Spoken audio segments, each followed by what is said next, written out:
Hey everyone, it's Lucid, and I'm going to do a quick update here for the tournament. The TLDR, this is going to be probably a bit of a longer video, so I'm going to go into a bunch of things about the map and the rules and stuff. But the TLDR is we have the map finished. Huge special thanks to Talak and to Nikita, who both were instrumental in getting this map made.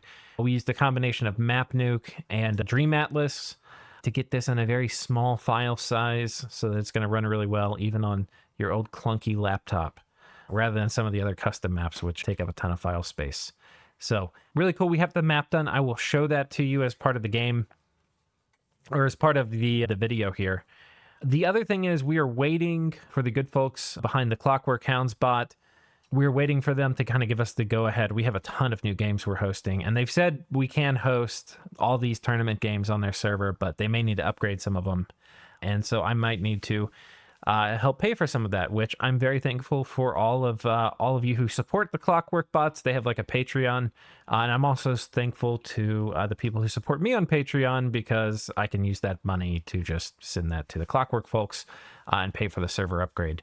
So, and then the net effect is it makes it easier for us to bring you this really cool tournament, which I'm really excited about. The other thing I will mention as the high-level overview is that we have a tremendous number of people who signed up. We have 394 people who have signed up. I think a couple of these are a bot, maybe, because we have the bot ran this little hole. But yeah, it's going to be a huge tournament. I'm really excited about it. I think there's a few things that have me really excited. One is we have no idea really what the meta is for Dominion 6. A ton of things have changed. Which nations are strong, which are weak. And then there's a lot of things that have changed with the globals and all sorts of other things. So what are the strongest rush nations? What are the strongest scaling nations? These things we don't exactly know. We're going to have to figure out as time goes on. How do all the glamour spells, how's that going to affect balance? We really don't know. People have played some pretty high level skill games, but I think a lot of things are really going to shake out here in the tournament. Next thing, which is the high level overview, is we have settled on a structure. And the structure we are going to do is I think I probably need to update this. We are going to have 5-player games in round 1. And we are going to have, actually I've got it here. So this right here is what we're doing. So we need 450 total players. We're at 390, 395 or 394. And that will give us 90 round 1 games. That is a ton of Dominions games. That's a tremendous amount. So, yeah, I'm so glad we can host all these.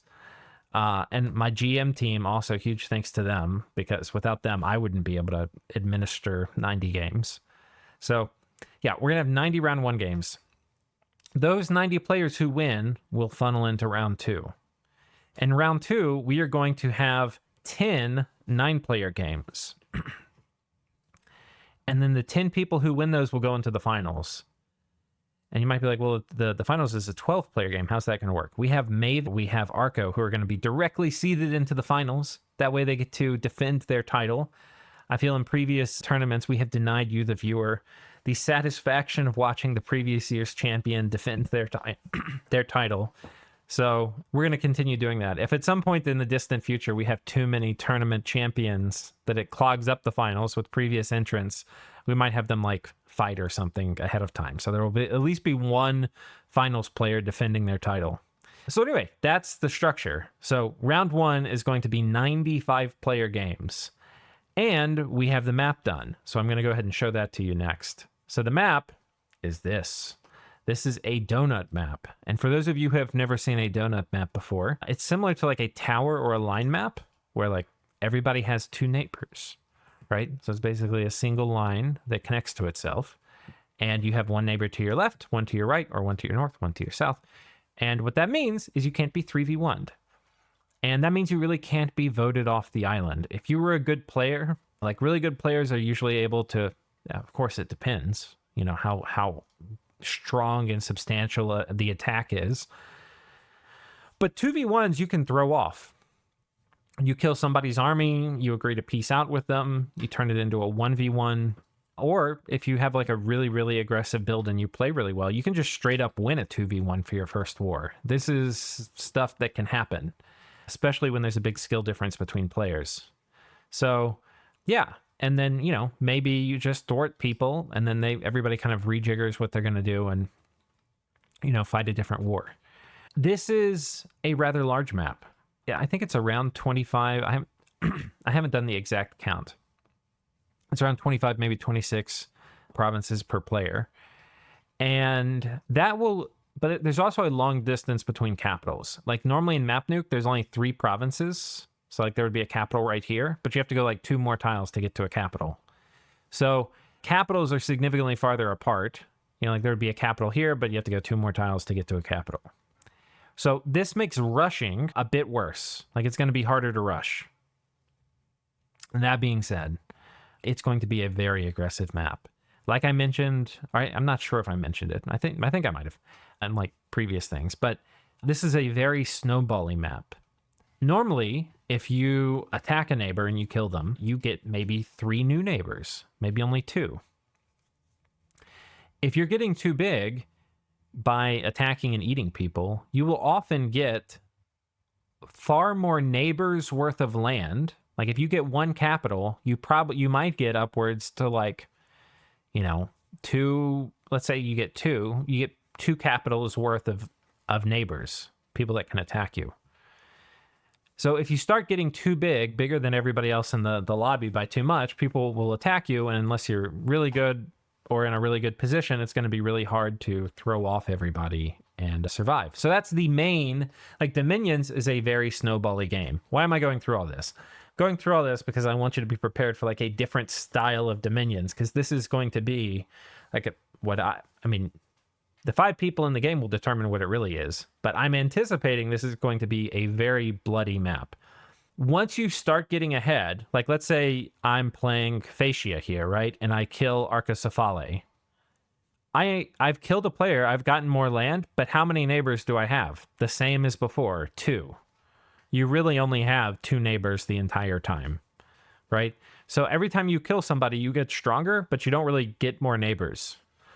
And by the time you've killed somebody, if you win a second war after that, you're probably going to win the game, because if you have 3 nations worth of stuff and somebody else only has 2, there's a good chance you're going to win.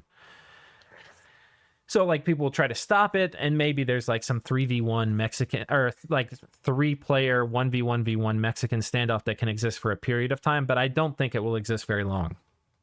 I think this map is going to be very bloody, highly aggressive. The other thing I should mention, because it's sort of a big map, is that expansion matters a lot.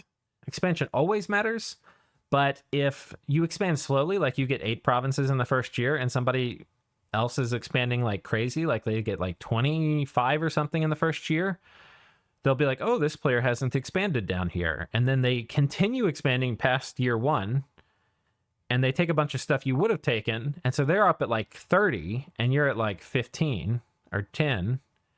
And then you're going to, they're probably going to look at you and be like, oh, that's an easy person to eat. And then they move in to attack you, or you're moving in to attack them, whatever, because you can't stand at that size. And it's going to be really hard being like 10 provinces fighting a 30 province player. So you really want to have solid expansion. I would say really try to have like 20 provinces year 1 expansion if you're doing expansion testing. This map, by the way, is available on the Discord. I will also put it on Steam.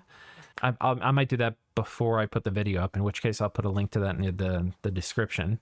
So yeah, you definitely want to have good expansion on this map. It's going to be very dangerous, but because the rush distance is kind of long, even though it's going to be a knife fight, it's not going to be the kind of knife fight where you're probably dying year 1. Because if you think about it, by the time, like, let's see, Fascia just marches an army at Arco, it's going to take 1, 2, 3, 4, 5, 6 turns to get to their capital. So Arco, and it's got to fight its way through all these indies. So like the beleaguered stuff that finally gets to the front over here is going to deal with the player that's like essentially 6 turns ahead of them from whatever they sent from their capital. So, rushing is going to be a bit tricky. I don't know exactly how this will play out. I'm sure it totally depends on the nation and the pretenders you pick, but it's there might be like what I anticipate is like a first war, there's going to be like a jousty bit, and then like there's going to be a doom stack that like swells up and really tries to like roll over somebody, because I think it's going to be hard to like take whatever you expanded in this direction with, combine it, and then go cap somebody right away. Certainly going to be hard to do that to a good player. So yeah, that's the main part of the map. The other thing is caves.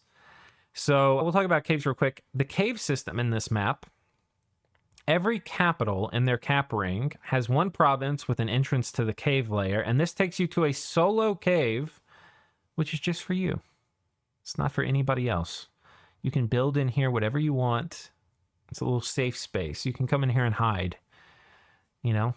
And maybe they won't, if they've taken everything else, maybe they'll leave you your one cave when everything else has been stripped from your arms. But seriously, if you have special cave recruits, this is a good way to get it. One of the mods we're playing with, I'll go through the mods maybe quickly after this, I might forget, but one of the mods will change it so that if you have a cap that has like a cave preference, it will probably give you, you can check out the mod. It's made by, sorry, my brain gave out there. It's made by Selgeron. And yeah, it will basically make sure you have thematic starts for your capital, despite the fact that all the starts here are plains. So basically you spawn and like you can see Asphodel, they got a forest start. And then so did Calum. I don't know why Calum gets forest starts, but they do. So that's that. Although maybe I don't have that mod on too. I actually need to check. Illwinter will also auto change the capital, just like built into Dominion's vanilla. So but that's one part of the cave system. The other part is this central area. And so basically how this works is if you go from your capital towards the middle area, the way I think about this middle is it's like a big mountain that you can't, like an impassable huge mountain. And beneath it is a cave system. And everybody has an entryway into the cave system. So there's 5 entryways, each pointing towards that particular capital. And if you go into it, there's a contested cave area in the middle, which is going to be very difficult to share. So that'll be interesting to see which player in each game ends up controlling the cave system. And the cave system's real nice because you can just use it to kind of pop out on the other side of the map. However, it's not really fast. Caves are horribly slow to go through a cave. It takes forever. It's usually one province move. So if you're here and you wanted to go attack somebody on the other side, you could, but it's slow. If you're here, it's going to be 1 move to go in the cave, 2 moves to go to the next province, 3, 4, 5, and then 6 to pop up. So it's 6 moves to go from here to here. That's a long time. So while these caves do give you a way where you potentially could be like 3v1'd, so like let's say End over here has attacked Arco and has attacked Calum and is sort of running away with the game. And, you know, maybe Baratos, Arco's still fighting, but Baratos or Fascia here wants to help. But they can't really go through Arco. They could choose to go through the cave system and pop up here and try to cause a problem for End. So on that hand, it's like kind of easy for End to defend themselves. If End can just control this province, they'll be protected from this third flank. But it does provide another way to, like, you know, coalition somebody if you need to. So I think that's mostly it for the map. It should be really interesting. Like I said, I think the key takeaways are it's a very snowbally map. Oh, we'll talk about the thrones real quick. I realized I forgot about that. So thrones, you can see they're here on the edge of the map. They're in between players. So like Calum and Asphodel. Oh, I didn't put enough thrones on here for them all to show up. But or maybe I need to check that. I think there should be a throne right here. Yeah, that's not good. Yeah, so anyway, there should be thrones. Like, this is where one should be. There's a throne here. There's a throne here. I don't know why it made this one up here. I'll have to find out. And then there's a throne right here. These are all where they're supposed to be. I don't know why this one's in the wrong spot. I might have copied and pasted something where I put like a throne location here. We'll have to see. I'll fix that after this. But there's going to be 5 thrones on the map. And the 5 thrones, you need 4 of them to win. Basically, here's how to think about this. People are like, oh, there's a lot of thrones required to win. Look, when it's 4 thrones to win and they're spaced out this far apart, you can do shenanigans where like you win 2 wars and that might land you 3 thrones, right? And then when you have 3 thrones, maybe you can do like you capture something, you magic phase an army over there, and you go for the 4th one. Like you can try to kind of snipe the last throne. This is totally something you can do. In all likelihood, you're basically probably going to have to conquer the map. Like you don't have to take every last territory, but to get 4 thrones, you need to have pretty much killed everybody. And I think that's the right way to think about that, and that's why I want to put the throne requirement at 4 out of 5. Now, one of the problems with 4 out of 5 thrones is you may have accomplished that objective. You have killed the map, and you still don't have the 4 out of 5 thrones. Once you've killed the map, like once everybody on it's basically dead, and taking the last throne is a bit of a formality, you can go ahead and just vote that guy the winner, or gal, right? So don't think you have to like claim all 4 thrones to win, and that this is how all Dominions games used to end basically in Dominions 3. Was somebody would get far enough ahead and everybody votes them the winner. So there's no shame in that at all, and feel free to like save yourself some time if you're pretty sure that's the outcome, or feel free to play it out to the very end. Usually the person winning doesn't mind going through the motions of taking the last throne if everybody else wants to put up a fight. We'll talk about the rules behind this, but basically all the remaining players need to be okay with voting somebody to win. That's how that works. So that's that. That's talking about the map. Okay, we're going to be talking about the rules here real quick. Game process. So an era will be randomly assigned to a game. Oh, by the way, I should have said this at the beginning, but we're going to do the first round of like drafting for who's in what game at the end of this. So that'll be fun. Stay tuned for that. We're going to assign the first 45 games worth of players. So it's going to be very, very fun. Very, very spicy. Game process. An era will be randomly assigned to the game. That will happen today for the first 45 games. The next step is we're going to post the who's assigned to what game. We're going to post that over here in the rules. So you'll be able to see what game you were signed up in. It's pretty cool. However, you will not see like a specific game thread channel until one of the game masters makes your game. So we're going to assign a game master to every game. They will make that game. And then once you're in the game, you'll be pinged. So once they make a game, they'll ping who's in it. And the next step is then to ban nations. So everybody gets to vote on one nation to ban, and if any nation receives 2 votes, then it's banned. Pop kill and underwater nations are automatically banned for this round. Pop kill is just too punishing because if you fight them, you have to basically fight them in essentially a 1v1, probably. And even if you win that 1v1, you're likely to still lose because you don't get any spoils. It's like the pop kill reward problem. So there's no way to have it in a competitive thing here. For this, in a bigger game, it can possibly work, but often they get banned in the tournament. Anyway, we're banning all pop kill, and underwater, we just don't. Underwater will be allowed in following rounds, like in round 2. Players can choose to ban underwater, but it will be allowed. In this one, we're having everybody play on the same map, so it's not really possible. Death scales are, of course, allowed. So that doesn't count as pop kill. Somebody asked that earlier. Voting for bans can happen in any order. As soon as you see that you're pinged and you're in that game, you can go ahead and vote on which nation you want to ban. However, drafting will happen in an order, and I will show you the Excel thread here, or the Excel that I'm using to come up with the draft order. In it, you'll see basically it's going to be super obvious what the draft order for your game is. It's totally random, except for you, of course, you're going to be the last person to draft. At least I always am. So when it's your turn, you select your nation. The game master for your game will then update the pin with what players are playing each nation. Once the players have submitted their pick, then you're locked in. So if you pick a nation and you want to change, like you picked Arco, but you want to change it to like Machaca, you can do that as long as the person after you in the draft order has not picked their nation. But once they do, no changes are allowed. You are locked in. And that's so that you can't be like, oh no, they picked my counter, now I change, right?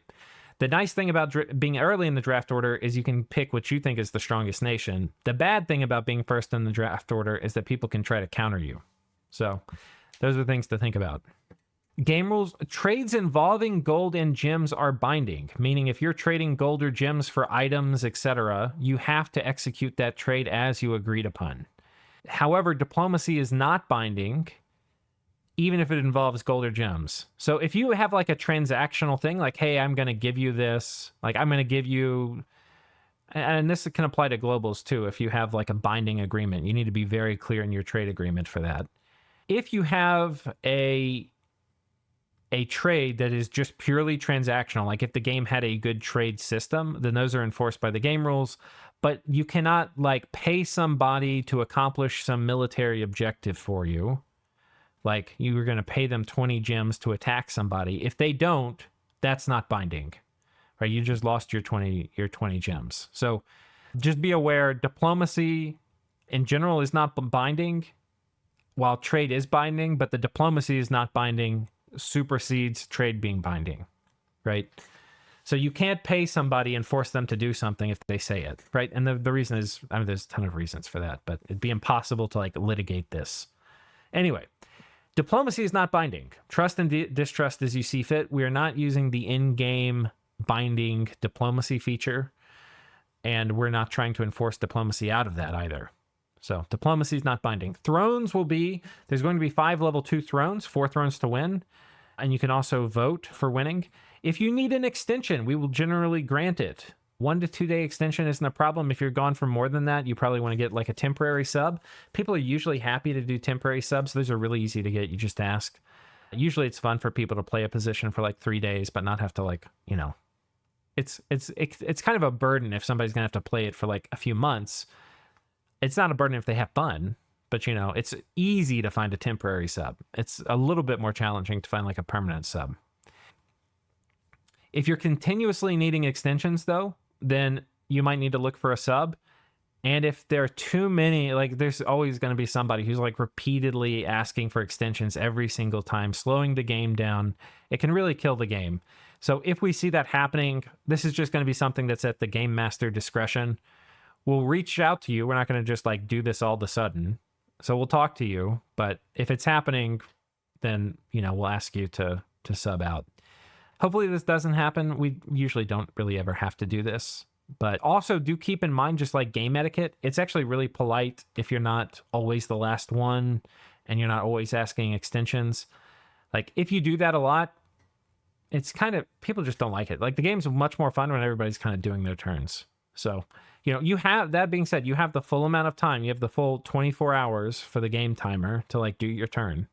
So I don't feel like you have to be bullied into doing it early. But if you're repeatedly asking extensions, especially, and if you're also doing your turn at the very last minute every single time or leaving it unfinished, that's actually something I should mention here. When you're done with your turn, try to mark it as done. If you leave it unfinished, then the game timer will like take up the full amount of time. But if you mark it as done and everybody's finished, the turn will process early before the 24 hours. So that's like also a polite thing to do. But again, you have the full 24 hours, but you don't have the access to repeated mini extensions. But I don't have like a strict number or something. This is going to be just like the discretion of our GM team. So yeah. And then if you stale repeatedly, we'll start looking for a replacement for you. But also if you're going to sub, like please don't stale. Like if you're going to sub, like, you know, you just don't have the time for the game. Like hopefully you do. That's, you know, we asked you to do that when you're signing up, but inevitably some people are going to have things come up in their life and they can't keep doing the game. Just ask us and we'll help you try to find a sub. We might have you like post a listing and like give them your password, but it's actually way easier if you tell us, because you can give us the password to your pretender and then we can like let them, you know, give that to whoever's going to sub. It makes the whole thing a lot easier if you just talk to us rather than if you just flake out and like disappear. Subbing. Okay, so this actually is really cool. Subbing is the best way back into the tournament. I'm convinced that if you're a moderately okay player, you can basically guarantee you're going to get into the next round if you just take all the sub positions, or like every time a sub position is sort of available. Now, you can't take a ton of them because, yeah, we might have to have a limit on how many you can take.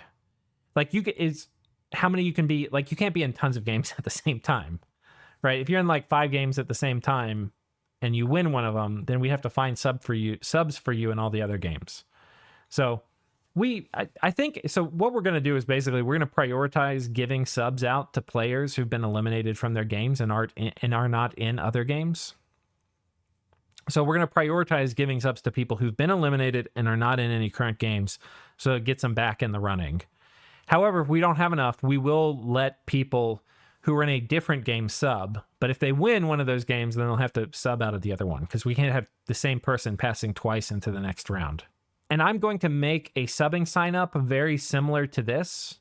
It will be in this thread, and I'll have you react to it. And I think the way I'm seeing it now is there's going to be, you can react to it, and one of the emojis is going to be for your looking to sub and are currently in a game. And the next emoji will be you're looking to sub and you've been eliminated from the only game you're in. And we'll ping one list first, and if we can't get it, we'll ping the other. So, but yeah, so that's a cool thing. This is definitely like a pretty good lifeline to get back into the tournament if you've been eliminated. And it's fun. It's a ton of fun playing sub positions. So that's that. Research, we're going to be doing trusty research, normal game speed. We are potentially, the math that we had, you remember we need 450 players. Right now we're at 390. If we don't get to 450 in the next month, then what I'm going to do is I'm going to open up some spots to fill out the remaining 90 games to people who just want to, right? So basically you'll be able to enter in the tournament again. However, if you win one of the previous games, let's say you're still in whatever game you were in this first round, if you're still in that game, you can still sign up. But again, if you win one of those games, either the second elimination game or the first one, then you'll need to find a sub in the other game, because we can't have the same person passing on twice. This is a kind of a sloppy way to do it. This is, it's kind of hard to explain, and it's a little messy because we're having to find subs for positions. But we probably won't have many of these. I expect we might have 2 games like this. I will ping everybody when we open this up, because it will be first come, first serve for probably 20 slots. So, and then I'll close it after that. So yeah, that's basically that. Now I'm going to pull up the spreadsheet, and we are going to assign who's in what game, which is going to be pretty exciting. So what I have all the people here who've signed up, and it's going to put them in games. I hit this thing right here, recalculate, and it will change who's in which game, and it's going to change the era and all of this. I've used my Excel skills to put this together. You can see right now we could fill out 78 games out of the 90, that we're missing one spot here. I'm not going to fill out all 75 just because it's going to be hard for us to start 75 games at once. So we're going to start the first 45 games at once. And people who are not in the first 45, I will remember you guys and we'll put you in the next batch. The next batch, we have another 45 to do. The next batch probably won't be 45. It'll probably be 30 would be the next batch. And the reason is, and one of the other reasons I don't want to assign everybody at the same time, is inevitably some of the people in this list will be no-shows when it's time for the game to start. And what I'm going to do is I'm going to pull people who've already signed up, but I haven't assigned to games yet. I'll go ahead and I'll pull them into these other games. So that's how that's going to work. Yeah, and you'll get a ping, and you'll see this list. I'm going to change it. We're going to do the official random shuffle live together. But once I do the update, we are going to take this list. I'm going to post it in Discord so you can see what games you're in. The games will probably not start up for at least a day, and maybe up to a week. I don't know. This really just depends on Drithel and Pencils and how they're going to have to do some things like temporarily increasing the number of games allowed on the Clockwork bot. And they've got to basically sort out how they want to do that. But as soon as they have, then we're going to start putting people in games and letting the fun begin. So with that said, let's talk about what the actual order is going to be. On your mark, get set, and go. Okay, these are the first round of games. Now, how am I going to make sure this gets preserved? I'm going to copy, and I'm going to paste the values here. And that means this original sort order got put in here. So the people who were in the first 45 games, you will be the first ones put into your tournament game. Get hyped. It's going to be fun. But yeah, a lot of you probably aren't in this first wave. I will probably, I'll also ping everybody again when we have the second and third waves done. So stay tuned. I hope you guys are hyped. It's going to be a ton of fun. Yeah, dust off your craziest fucking builds and let's get ready. Woo!